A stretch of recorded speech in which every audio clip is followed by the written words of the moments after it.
Sometimes people say, Abraham, it seems like you teach selfishness. And we say, we really, really, really, really do. Because selfishness, let's define it. Selfishness means vibrational alignment with self. And in order to understand that, you got to know who self really is. Self is source. Self is pure positive energy. Self is worthy.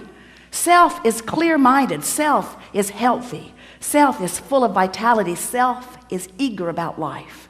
And when you are willing to be selfish, which means you are willing to mimic the vibration of self, which means you're willing to release the thoughts that hold you apart from that and practice the thoughts that cause you alignment with that, which simply means you're selfish enough to care how you feel.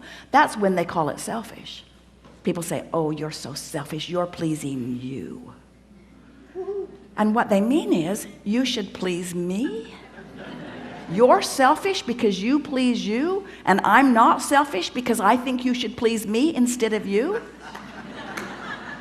There's some screwy reasoning going on.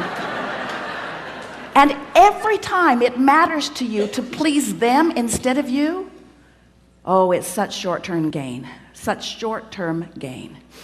Because when you care about how someone else feels or how they are responding to you, so you behave in order to affect their response to you, you do them a very big disservice, because you teach them that through action and demand or cajole or control or power, that they can wrestle their life to the ground.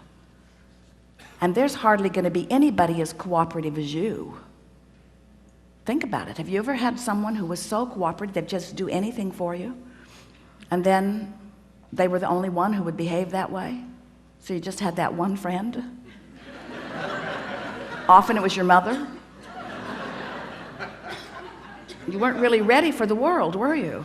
But when you show yourself that you have the power to come into alignment, not just with who you were before you were born, but with all that you've become ever since. Not just with you and all you've become, but with Source itself. When you show yourself that by being selfish, which means by reaching for the best feeling thought you can find on whatever subject is active, when you care about being in the vortex, you care about being in concert with the energy that creates worlds. And one who's in the vortex, one who's in alignment with that energy, is more powerful than millions who are not.